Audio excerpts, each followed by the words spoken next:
명절 잘 쉬셨습니까? 여러분 복의 통로 또 가정을 위하여 복의 통로가 되는 그런 추석이 되었는지 궁금합니다. 영적 전쟁이 있으니까 항상 기도하시고 여러분들 스트레스 받지 마세요. 또 명절이 오히려 기다리는 그런 명절이 되었으면 좋겠습니다. 우리는 지금 누가 잃어버린 자, 탕자인가라는 주제를 가지고 하나님의 말씀을 듣고 있습니다. 지난주에는 첫 번째로 누가복음 15장을 통하여 누가 탕자인가, 하나님의 마음을 모르는 자가 바로 탕자라는 사실을 우리는 들었습니다. 오늘은 두 번째로 스스로 옳다라고 하는 자, 자신이 스스로 옳다라고 해서 자기 뜻하는 대로 생활하는 그런 사람이 탕자라는 주제로 말씀을 나누기를 원합니다. 우리는 항상 내 생각, 내 소견에 옳은 대로 행동하기보다는 하나님의 말씀에, 하나님의 뜻에 따라 저와 여러분들이 행동하는 사람들이 되어야만 합니다. 탕자는 교회 바깥에만 있는 게 아니에요. 교회 안에도 있다는 거예요. 그리고 그것도 목사를 비롯한 중직자들이 얼마든지 탕자가 될 수 있다는 것. 자신은 스스로 옳은 대로 신앙생활하지만 하나님께는 잃어버린 바 된 탕자가 될 수 있다는 것을 주님은 이런 메시지를 통해서 우리들에게 지금 경고성 권면을 하고 계십니다. 우리가 지금 누가복음 16장을 보고 있습니다만 이 말씀은 15장에서부터 또 우리가 다음 주에 볼 부자와 나사로의 비유까지 연관해서 우리가 이 비유의 말씀을 들어야만 합니다. 그리고 우리가 이 비유의 말씀을 들을 때마다 왜 이런 말씀을 하게 됐는지 그 배경을 봐야 돼요. 우리는 그 배경을 누가복음 15장 1, 2절에서 봤죠. 우리 한 번 더 우리 상기하면서 누가복음 15장 1, 2절의 말씀을 같이 한번 읽겠습니다. 모든 세리와 죄인들이 말씀을 들으러 가까이 나아오니 바리새인과 서기관들이 수군거려 이르되 이 사람이 죄인을 영접하고 음식을 같이 먹는다 하더라. 예수님이 따라가는 곳에 많은 사람이 따라갔어요. 근데 특별히 이 15장 1절에 보니까 모든 세리, 그 당시 사람들이 매국노라하고 청종하지도 않았던, 정말 함께하지도 않았던, 상종하지도 않았던 그런 사람들이, 그리고 여기 죄인들이라는 얘기는 율법적인 입장에서 볼 때, 바리새인과 서기관들의 입장에서 볼 때 일반 평민들을 다 죄인이라 그랬어요. 그래서 모든 세리와 죄인들이 예수님 앞에 막 몰려오는 겁니다. 몰려온 그들을 예수님이 어떻게 돼요? 그들을 영접할 뿐만 아니라 그들과 함께 식사까지 하고 있는 거예요. 그 모습을 본 바리새인과 서기관들은 충격적이지 않을 수가 없는 거예요. 그러면서 그들끼리 얘기합니다. 수군거리면서 말하기를 이 사람이 죄인을 영접하고 음식을 같이 먹는다. 이런 얘기를 주님이 들으시고 가만히 있을 수가 없잖아요. 그래서 한편으로는 바리새인과 서기관들에게 경계하도록 하기 위해서, 또 한편으로는 제자들과 자신을 따르는 사람들에게 바리새인처럼 되지 말라고, 참된 믿음을 가지고 신앙생활해야 한다는 것을 가르치셔야만 하잖아요. 그래서 첫 번째로 했던 것이 15장에 세 가지 비유를 통하여 잃어버린 것을 찾았을 때 정말 즐거워하는 그 주인과 그 아버지처럼, 정말 기뻐하고 즐거워하는 그 사람처럼 바로 이 모든 세리와 죄인 가운데 한 사람이라도 돌아오면 우리 하나님은 기뻐하신다는 사실을 비유를 통해 말씀했어요. 그게 우리가 지난주에 봤던 부분이에요. 그래서 지난주에 보니까 그 탕자만, 모든 재산을 탕진한 그 탕자만 탕자가 아니라, 잃어버린 자가 아니라 집안에 있는 모범생, 부모에게 속썩이지 않고 자기가 맡은 일에 책임을 다하고 정말 성실하고 도덕적으로 흠이 없는 오늘날의 장자와 장녀와 같은 사람도 얼마든지 집안에서 잃어버린 자가 될 수 있다는 것을 우리에게 말씀하셨어요. 오늘 또한 계속해서 하나님의 말씀이 이어져 가요. 오늘 본문의 1절에 또한 제자들에게 이르신다라고 얘기했습니다만 제자들에게 하는 말만이 아니에요. 그 자리에 함께 있는 바리새인과 서기관들에게도 함께하는 그 말씀을 오늘 우리 주님은 하고 있다는 거죠. 그래서 우리가 이런 모습 속에서 마지막 우리가 다음 주에 봐야 될 그 본문이 누가복음 16장 19절 이하의 말씀이에요. 부자와 거지 나사로의 비유를 통하여 바리새인과 서기관들이 깨어있지 못하고 잃어버린 자로 살다가는 음부에 갈 수밖에 없을 것이다. 그러나 모든 세리와 죄인들 같이 하나님의 말씀을 듣고 깨닫고 정말 하나님의 말씀에 따라 살아간다고 한다면 나사로 같은 거지도, 남들이 돌보지 않는 그 거지도 아브라함 품, 하나님 품에 안길 수 있다는 것을 우리 주님은 말씀하고 있다는 거예요. 그래서 오늘 우리가 커다란 주제, 누가 탕자인가, 이 말씀과 연관해서 오늘 두 번째로 스스로 옳다라고 생각하는 사람들 가운데서도 잃어버린 자, 탕자가 있을 수 있고 음부에 내려가는 자들이 있을 수 있다는 것을 지난주와 연관해서 오늘 말씀을 보고자 합니다. 우리 주님은 오늘 1절에서 13절에 옳지 않은 청지기 비유를 하셨어요. 근데 우리가 지금 읽었습니다만 이 옳지 않은 비유를 하시자 14절에 보니까 콧방귀 뀌는 사람이 있었어요. 누구죠? 같이 한번 읽겠습니다. 바리새인들은 돈을 좋아하는 자들이라 이 모든 것을 듣고 비웃거늘. 여기 비운다는 얘기는 혼자서 이렇게 코를 갖다 실축한 게 아니에요.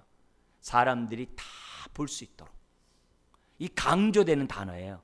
아주 코를 갖다 비죽거리면서 남들이 다 지금 볼 수 있도록 예수님을 비웃는 것을 말하는 거예요. 그러니까 이런 모습을 갖고 있으니까 예수님이 가만히 있으시겠어요? 주님이 지금 교훈을 하고 있는데도 불구하고 안 듣고 코를 갖다가 이렇게 비죽거리면서 콧방귀 끼고 있으니까 우리 주님이 가만히 있을 분이 아니죠. 그래서 직격탄을 날려요. 그게 이제 15절부터 18절까지, 물론 19절까지 이어져 갑니다만 거긴 무슨 얘기를 하시냐면은 너희는 사람 앞에서 스스로 옳다 하는 사람들이나, 바리새인과 서기관들이에요. 너희 마음을 하나님께서 아시나니 사람 중에 높임을 받는 그것은 하나님 앞에 미움을 받는 것이니라.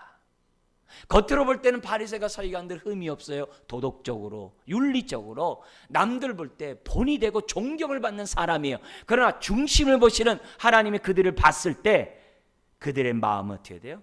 미움을 받을 수밖에 없는 사람이라고 우리 예수님께서 딱 직격탄을 날려요. 그러면서 16절에 율법과 선지자는 요한의 때까지지만 지금 새 시대가 도래했다는 거예요. 예수 그리스도로 말미암아 하나님 나라가 도래했다는 거예요. 그리고 그 나라에 사람들이 16절에 사람들이 하나님 나라의 복음이 전파되어 사람들 거리로 막 들어가고 있다는 거예요. 그런데 너희들은 그 문에 하나님 나라에 들어오지 못하고 있다는 거예요. 그러면서 그러나 1.1에게 한 획이 떨어짐보다 천지가 없어짐이 쉬우리라. 비록 새 시대가 도래했어도 율법의 그 정신, 그 가르침은 하나님 사랑, 이웃 사랑은 변할 수가 없다는 거예요.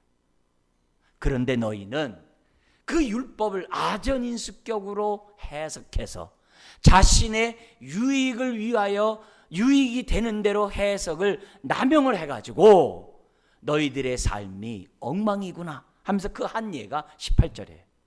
그 18절이 뭐냐면은 무릇 자기 아내를 버리고 다른 데 장가드는 자도 간음함이요 무릇 버림당한 여자에게 장가드는 자도 간음함이니라. 이게 뭐냐면 바리새인들 가운데 어떤 사람들이 있었냐면은 모세 오경에 보면은 이혼 증서를 써주라는 게 있어요. 그래서 이혼 증서만 써주면 된다라고 남자들이 생각했던 거예요. 특별히 누구예요? 바리새인 남자들이. 바리새인 남자들 가운데서는 그 이혼 증서를 갖다가 해석하는 데 있어서 아주 넓게 적용하면서 남자들 위주로 해석한 학파가 있었어요. 그게 좀 어려운 얘기입니다만 한번 얘기한다면 힐렐 학파가 있었어요. 그 사람들은 이혼의 조건을 너무나도 쉽게 해버렸어요. 예를 들면 밥을 하다 밥을 태우면 이혼 증서를 줘도 된대요.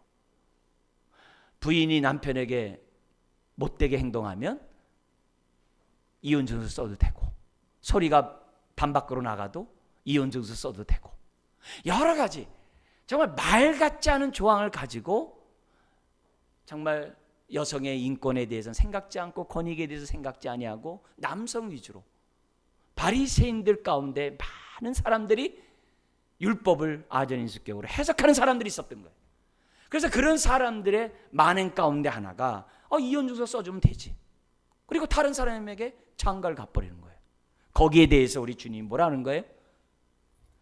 그런 아내의 약자를 돌보지도 않고 생각지도 않고 연약한 자의 약자를 돌보지 않는 그런 모습으로 살다가는 음부에 간다는 거예요. 즉 그 얘기를 하는 거예요. 그러니까 현실적으로 볼 때, 눈으로 볼 때에는 바리새인과 서기관들은 존경을 받고 있고 시장에서 바리새인 서기관들을 보면 사람들이 인사를 했단 말이에요. 그 정도로 존경받는 사람이었는데 실상을 보면 어떻게 돼요?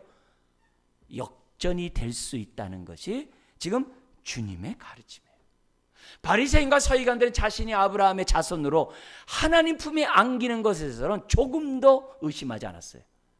근데 음부에 내려갈 수밖에 없다라고 그렇게 살다가는 경고를 하고 있는 거예요. 그래서 우리는 신앙생활하면서 이 말씀을 오늘 우리가 받으면서 생각하기를 정말 누가 참된 하나님의 자녀이며 누가 탕자인지를 심각하게 저와 여러분들은 생각해야만 한다는 거예요.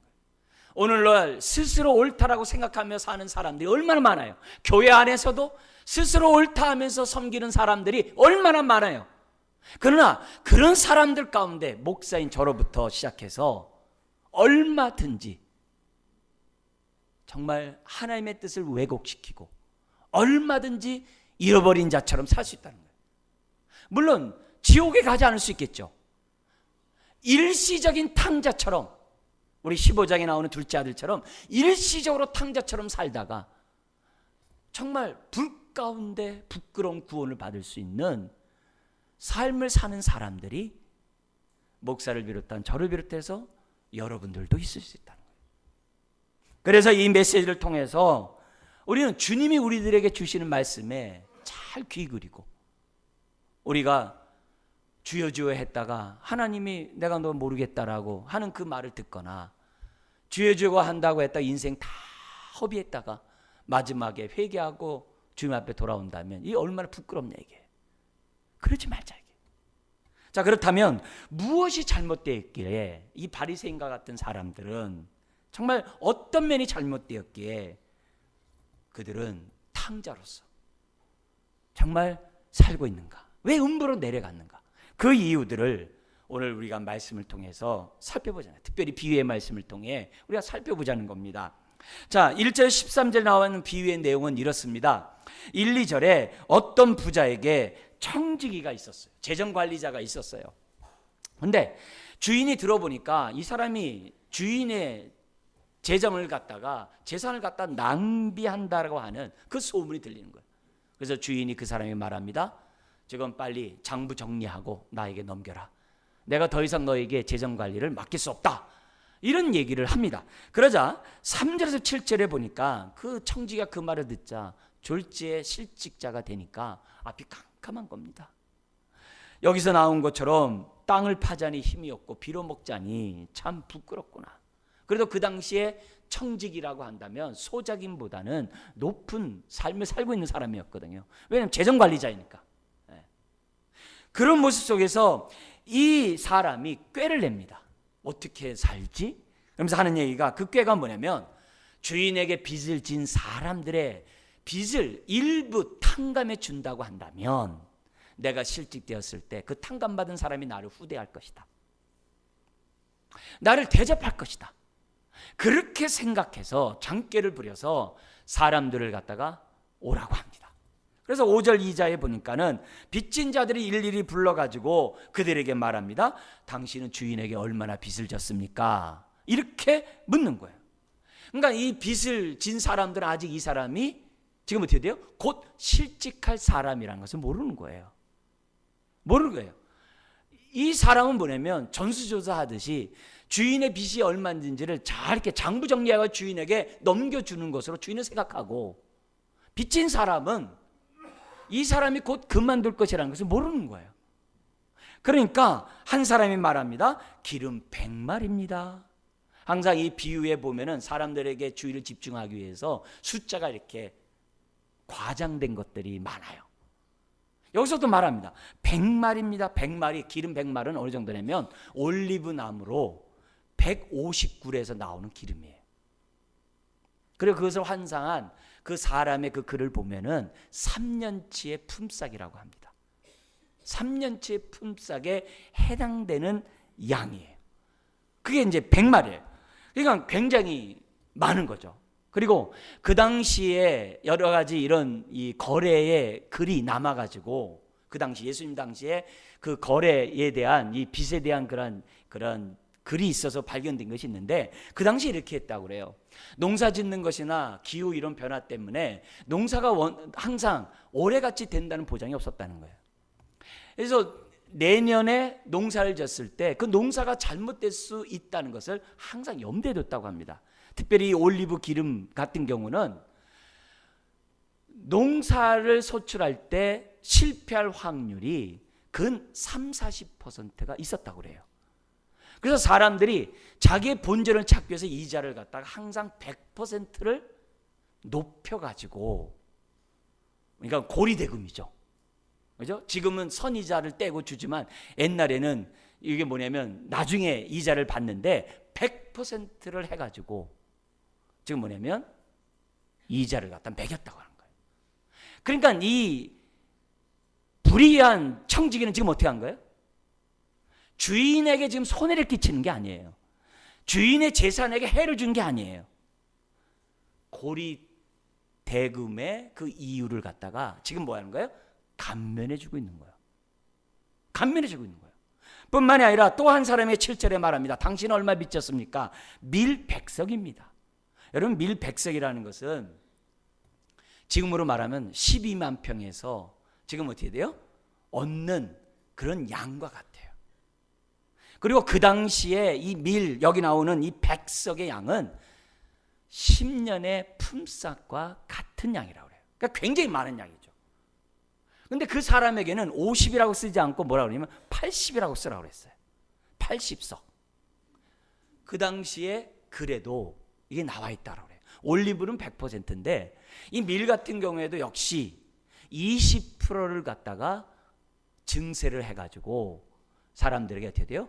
한다는 거예요. 이자를 요구했다고 그래요. 그러니까 이 사람도 역시 뭐예요? 80석을 쓰게 함으로 주인에게 뭐를 준 것은 아니에요? 재산상 손해를 준 것은 아니라는 거예요. 나름대로 이 사람은 100%를 갖다가 감해주기도 하고 20%를 갖다가 감해주는 그런 행동을 해요. 그리고 그 당시에 글을 이렇게 보면은 어떤 경우에서 보면은 이 이자를 높이는 것이 재무관리자의 재량이라고 얘기를 해요. 그러니까 이 주인은 어떻게 하든지 간에 이 사람이 재산을 갖다 축내지 않고 재산을 번식시켜만 주면은 주인은 오케이예요. 나머지 모든 권한이 재무관리자의 영향 속에 있었다라고 하는 그런 글들이 있어요. 그렇다고 한다면 어쨌거나 이 사람은 고리 대금의 어떤 이율에 대해서 감면해 주는 그런 일이에요. 누구를 위하여? 자기를 위하여. 그렇게 합니다. 자, 이런 소식이 주인에게 들렸어요. 그게 8절이에요. 우리 같이 한번 읽겠습니다. 주인이 이 옳지 않은 청지기가 이를 지혜 있게 하였으므로 칭찬하였으니 이 세대의 아들들이 자기 시대에 있어서는 빛의 아들들보다 더 지혜로움이니라. 아니, 주인이 볼 때 아니 너는 왜 함부로 네가 내 말도 듣지 않고 왜 50%를 깎아주고 막 20% 왜 깎아줬냐고 하면서 네가 그만두면서 아주 못쓸지를 했구나 하면서 이렇게 화를 낼 줄 알았는데 이 주인이 뭐라 그러냐면 오히려 지혜 있게 하였으므로 칭찬했다라고 하는 거예요. 왜 그랬을까요? 왜 주인이 그 사람을 갖다가 지혜롭다고 얘기하고 칭찬했을까요? 다른 게 아니에요. 예나 지금이나 특히 옛날 같은 데는 소장농들은 정말 그날 벌어서 그날 살지 않으면 안 되는 사람들이었어요. 그리고 그런 사람들이 사회의 주류였어요. 부자들은 그렇게 많지 않았다고. 많지 않았습니다. 근데 이 부자들은 절대로 손해보지 않기 위해서 많은 이유를 붙여가지고 소장형들을 어떻게 돼요? 소장론들을 아주 이렇게 착복하고 착취하고 있는 그런 사회였어요. 아닌가 다를까 역사적으로 이 이스라엘 땅에 AD 66년경에 보면 밀란이 일어나는데 어떤 밀란이 일어나냐면 소장농들이 들고 일어나요. 너무나도 부자의 횡포가 과하다는 거예요. 그런 걸 보면은 예수님 당시에서도 그런 일들이 있었다는 거예요. 그런 일이 있었다는 거예요. 그런데 그런 사회에서 소장농이 빚을 갖다가 일부를 탕감해 주니 얼마나 고맙겠어요. 구세주가 따로 없는 거죠. 그냥 소장농이 주인에게 가가지고 고맙습니다. 감사합니다. 어떻게 우리 사정을 아셔가지고 이렇게 세금을 갖다가 감면해 줍니까? 한 사람이 그렇게 하는 게 아니라 이 사람도 저 사람도 그렇게 하고 있으니 주인의 입장에서 볼 때는 좋은 거예요. 그렇다고 이 재무 관리자가 자신의 재산에게 손해를 입힌 것도 아니에요. 손해를 입힌 것도 아니에요. 이 이스라엘 땅이나 우리나라나 수치 문화가 있거든요. 그런 사회에 정말 덕망 있고 인품 있고 존경받는 주인으로 만들어줬으니 주인의 입장에서 볼 때 이 종이 지금 뭐예요? 이 불의한 종이지만 지혜로운 행동을 했다라고 지금 뭐 하고 있어요? 칭찬하겠다는 거예요. 이것이 이 비유의 핵심이에요. 이 원칙을 우리가 8절을 가지고 오늘 우리들이 이 본문을 봐야 됩니다. 그러면서 뭐라 그러냐면은 이 세대의 아들들도 이렇게 지혜롭게 행동했다고 한다면 거기 8절에 뭐라 그래요? 빛의 아들들이 너희들은, 지금 제자들에게 얘기하는 거잖아요. 빛의 아들들이 너희들은 더 지혜롭게 행동해야 되지 않겠냐. 그 말을 다른 말로 하면은 너희들의 삶을 통하여 희년의 역사가 나타나지 않아야 하냐. 희년, 50년마다 하는 희년의 역사. 희년에는 어떤 일이 벌어져요? 누가복음은 누가복음 4장 18절에서 19절을 중심으로 기록되어 있다고 그랬어요. 예수님은 누가복음 4장 18절 19절의 말씀을 성취하기 위해서 오신 분이라고 그랬어요. 희년이 뭐예요? 가난하고 병들고 갇힌 자들이 자유케 되는 그런 해가 희년이에요. 예수님이 복음을 전한 이유가 뭐예요? 이 땅에 희년이 이루어지도록, 하나님의 샬롬이 구원이 이루어지도록 오신 분이라는 것을 누가복음은 지금 설명하고 있는 거예요. 지금 제자들에게 말하는 거예요. 너희들 정말 저 불의한 사람도 그렇게 했다고 한다면, 너희들의 삶이 빛의 아들이라고 한다면 희년의 삶을 이루어야 될 거 아니냐. 좀 더 직접적인 표현을 쓴다면 가난한 자를 도와주고 압제당하는 자를 자유케 하고 고통 가운데 있는 자들의 마음을 헤아리는 사람이 돼야 할 것이 아니냐 이게요. 그러면서 본격적으로 9절부터 13절에 교훈을 합니다. 무슨 교훈을 하냐면 이렇게 얘기를 해요. 9절에 내가 너희에게 말하노니 불의의 재물로 친구를 사귀라.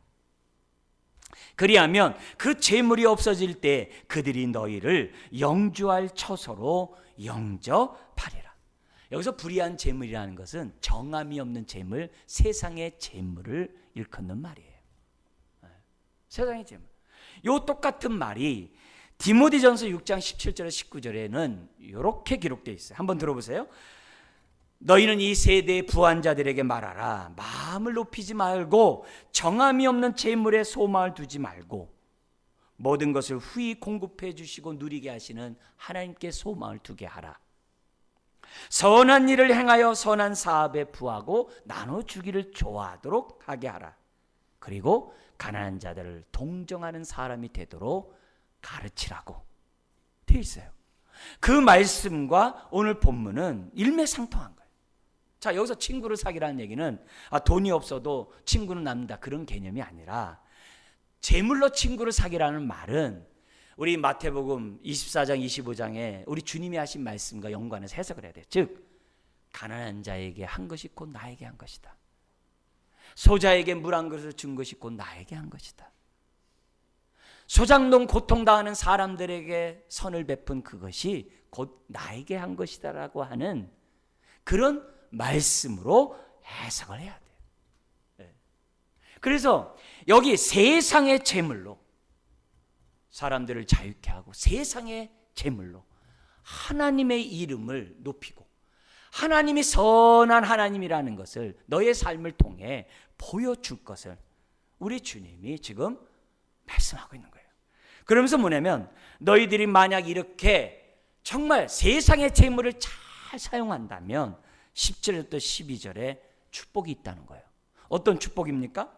10절에 보면은 이렇게 돼 있어요. 지극히 작은 것에 충성된 자는 큰 것에도 충성되고 지극히 작은 것에 불의한 자는 큰 것에도 불의하니라.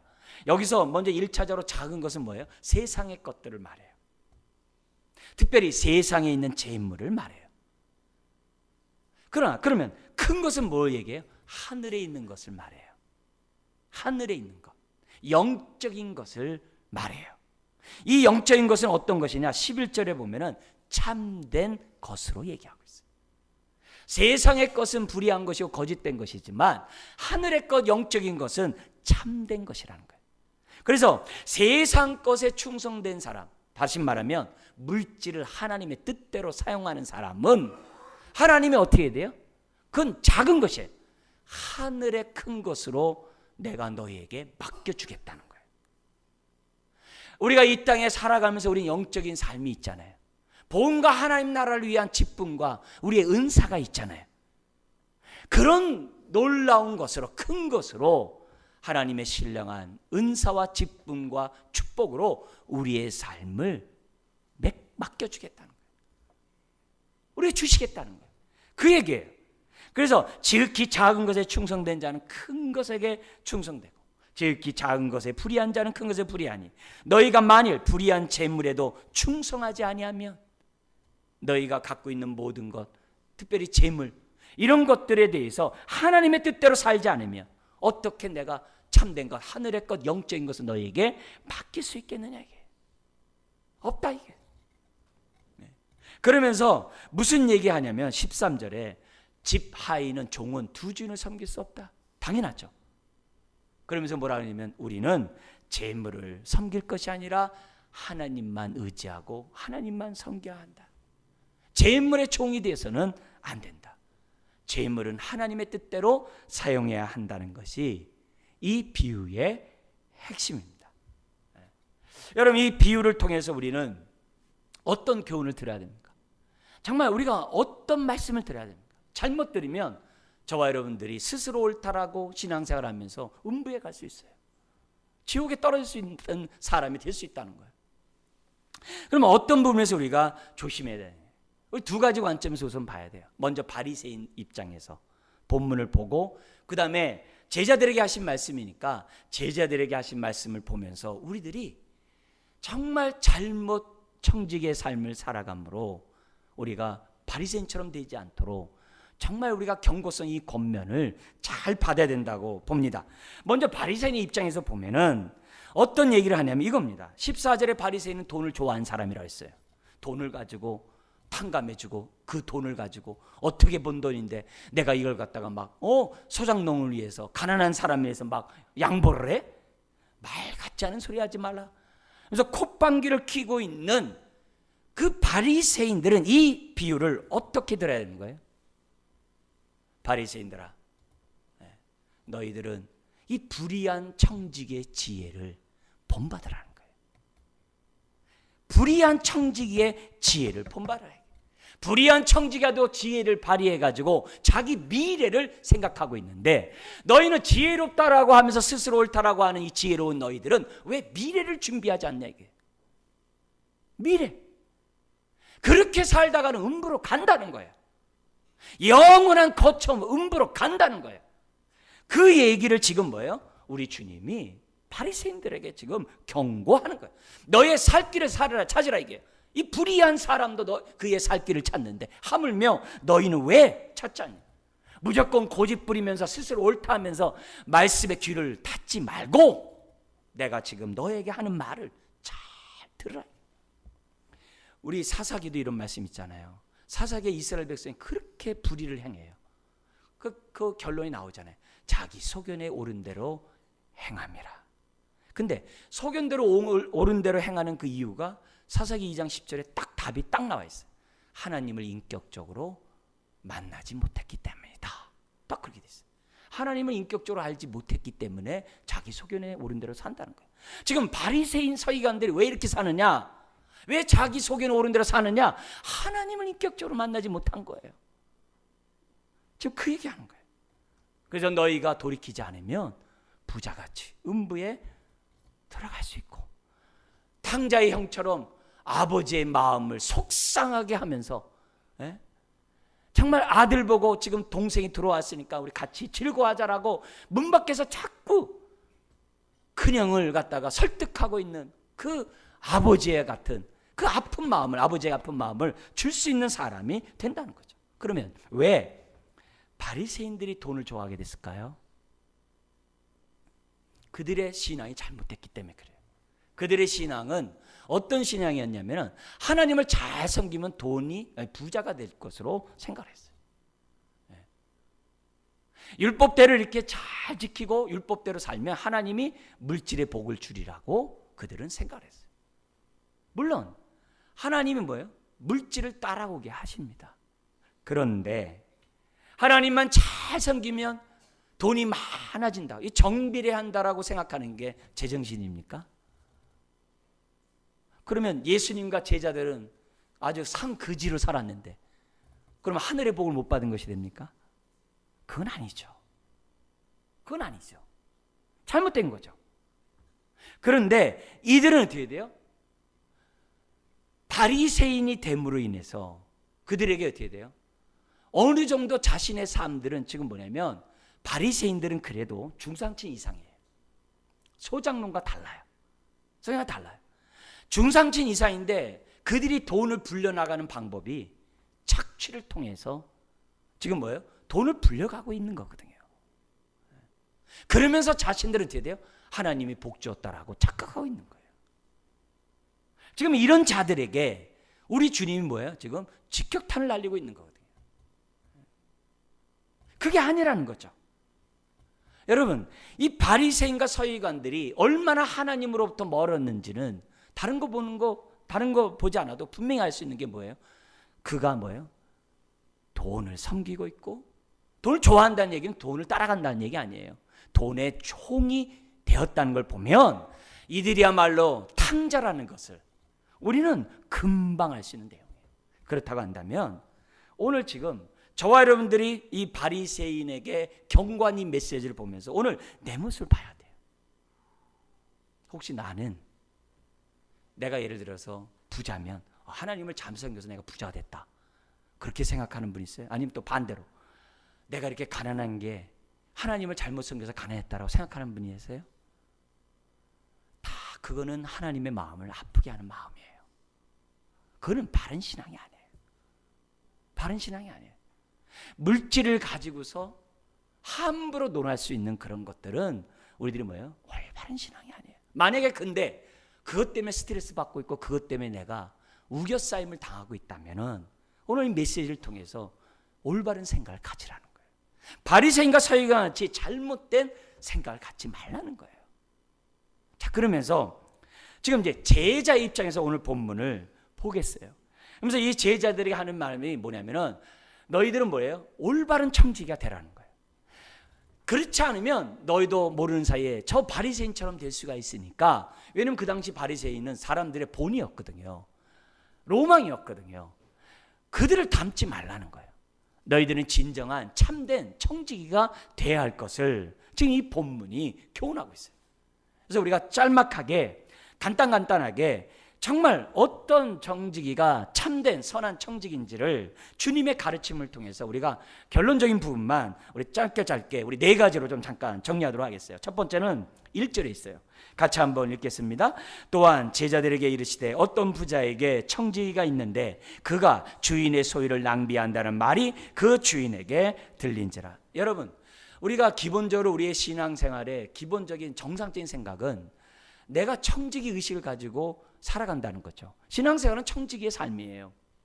내 인생 주의 것이고 주님부터 왔다고 우리가 믿고 정말 이 인생 주님의 뜻을 위하여 주의 영광을 위하여 살겠다고 하는 것이 기본의 신앙생활의 정말 첫 단추죠. 그래서 내 물질뿐만 아니라 내 시간, 나의 모든 것이 주께로부터 왔다는 것을 믿고 주님 앞에 올려드리는 것이 신앙생활이에요. 내가 헌신하고 내가 헌금을 하고 내 삶을 드려도 내 것을 드리는 게 아니라 주의 것을 다시 돌려드리는 마음으로 하는 것이 신앙생활의 기본이죠. 자, 그렇다면 여기서 보면은 자기의 삶을 낭비하는 것은 어떤 자의 삶일까요? 오늘 이 비유를 통해서 우리에게 주는 교훈은 이거예요. 만약에 내가 청직이라고 하면서, 우리 여기 물질에 국한해서 한번 얘기해봐요. 물질을 나만을 위하여 나를 위해서만 사용한다고 한다면 그것은 허비하는 인생이라는 거예요. 그 얘기를 지금 하고 있는 거예요.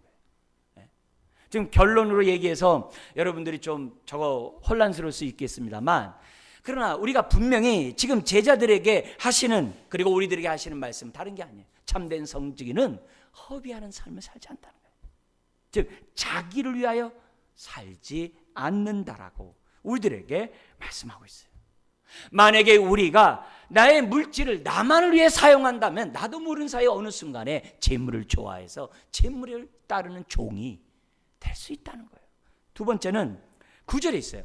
우리가 낭비하지 말아야 될 뿐만이 아니라 9절에 뭐라고 그러냐면, 같이 한번 읽겠습니다. 내가 너희에게 말하노니 불의의 재물로 친구를 사귀라. 그리하면 그 재물이 없어질 때 그들이 너희를 영주할 처소로 영접하리라. 이 말은 뭐예요? 베풀면서 사노라.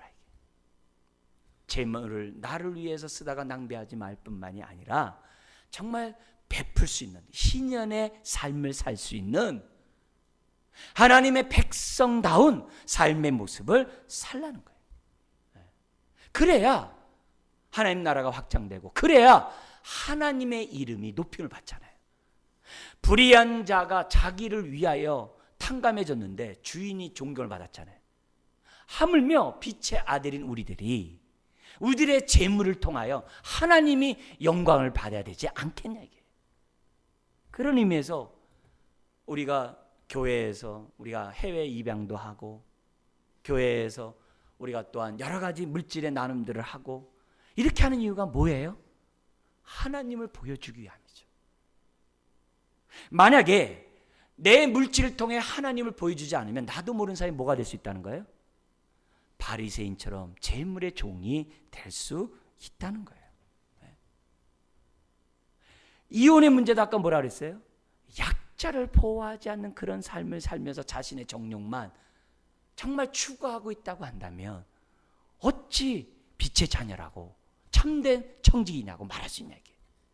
움켜잡으면 없어지고 쓰고 빌려지면 풍성함을 너희는 할지 못하네 이게. 세 번째로 이게 뭐냐면은, 우리가 이렇게 참된 우리가 청지로서 삶을 살려면 어떻게 되냐면은 10절부터 12절에 있는 것처럼 지극히 작은 일에도 성실해야 한다는 거예요. 여기 1차적으로는 뭐예요? 작은 일이 우리의 물질에 주님의 주님 되심이 드러나야 한다는 거예요. 모든 물질은 주께로부터 왔음에 주께로 돌아간다는, 그래서 우리가 쓸 때도 기도하며 쓰라 이게요. 그 돈 가지고 낭비하고 그 돈 가지고 쾌락을 일삼고 그 돈 가지고 자기 배만을 위한 돈 쓰지 말고 돈을 쓸 때마다 좀 신앙의 모습이 나타나도록 하라는 거예요. 그게 적은 일에 충성하라. 그러면 하나님이 너에게 큰 것을 맡기겠다는 거예요. 더구나 영적인 축복을 허락하겠다는 거예요. 여러분, 작은 것은 나의 신앙과 나의 인격을 점검해 볼 수 있는 아주 좋은 평가예요. 사람들이 큰 일은, 중요한 일은 열심히 해요. 작은 일은 소리하고 게을리하고 하찮게 해요. 아니라는 거예요. 주님은 소자에게 물 한 그릇 주는 것을 귀하게 보시는 분이라는 것을 우리들에게 보여주고 있는 거예요. 바리새인들은 큰 일을 해요. 중요한 일을 했어요. 그렇지만 그들은 어떻게 돼요? 사소하고 소홀한 그 일에는 최선을 다하지 않았던 걸 봐요. 오늘 우리가 청지기로서 선한 청지로 살려고 한다면 다른 거 없어요. 나에게 맡긴 모든 것들, 시간이나 돈이나 나의 능력이나 나의 모든 것들, 교회 직분이나 은사나 모든 것들 다 어떻게 써야 된다는 거예요? 최선을 다하면서 감사하면서 우리들이 살아야 한다는 것을 보여주고 있어요. 그러면서 마지막 네 번째 보여준 건 13절입니다. 여기 뭐가 되냐면 오직 선한 청지기는 하나님만을 섬겨야 돼. 내가 이것을 하면은 무슨 뭐 돈이 생기고 떡고물이 생기고 이렇게 하면 나에게 유익이다. 그러지 말고 내가 오직 하나님만 섬기는 마음으로 내가 하나님의 뜻 가운데 살고자 할 때 그 사람이 어떻게 돼요? 참된 청지기가 될 수 있다는 거예요. 재물은 정함이 없고 대상의 의지가 우리가 의지할 대상이 아니라는 것을 우리에게 보여주고 있어요. 말씀 우리 정리해 보겠습니다. 여러분, 내가 만약에 스스로 옳다라고 생각하면서 하나님의 마음도 헤아리지 않고 스스로 옳다라고 생각하면서 자기의 배만을 생각하고 자기 유익만 생각하고 자기만을 위해서 살아간다면, 특별히 물질이 남을 위해 쓴 것이 없고 남을 위해 베푼 것이 없고 남을 도와준 것도 없고 나보다 어려운 사람 생각지도 않고 나만을 위해 살아가고 있다고 한다면, 이건 꼭 부자만 그런 게 아니에요. 가난한다 하더라도 움켜잡은 그 신앙은 영적으로도 정말 비참할 수 없어요. 비참할 수밖에 없어요. 그것보다 비참한 인생은 없어요. 아무리 가난해도 아무리 없어도 하나님은 베풀 수 있는 은혜를 다 주심을 우리는 뭐예요? 믿으시고 또 체험해야 돼요. 오늘 이 메시지를 통해서 우리는 기억해야 돼요. 정말 하나님을 섬긴다고, 하나님의 백성이라고 한다면서 재물을 나만을 위해 사용한다고 한다면 어떻게 하나님을 섬기는 자에게, 그뿐만이 아니에요. 내가 하나님을 섬긴다고 하면서 고리대금을 해가지고 남에게 막 착취하고 남의 막 해가지고 자기 유익만을 구한다면 어떻게 하나님을 섬기는 자라고 할 수 있냐. 자기의 목표가 오직 재산 증식에 있다면 어떻게 하나님을 섬기는 자네, 재물의 종이 아니겠냐, 이렇게 얘기한 거예요. 그뿐만이 아니에요. 자기의 유익만을 구하면서 이혼증서만 써주면 되지, 이러면서 약자를 생각하지 않으면서 배려하지 않고 산다면 그가 어떻게 하나님을 섬기는 자에게. 로마서 15장에 있는 것처럼 믿음이 있는 사람은 약한 자의 약점을 감당하고 자기의 유익을 구하지 않고 지체 유익과 덕을 세우는 것이라고 말씀하셨는데, 오늘 저와 여러분들이 정말 선한 청지기로서 살지 않으면 우리는 하나님께 잃어버린 자가 되는 거예요. 저와 여러분들이 바리새인처럼 살면은 하나님께 잃어버린 자가 되는 거예요. 오늘 예배하는 저와 여러분들이 하나님 앞에 잃어버린 자가 되지 않기를, 정말 가난하고 나보다 어렵고 힘들고 약한 사람을 헤아릴 줄 아는 저와 여러분 되시기를 주의 이름으로 축원합니다.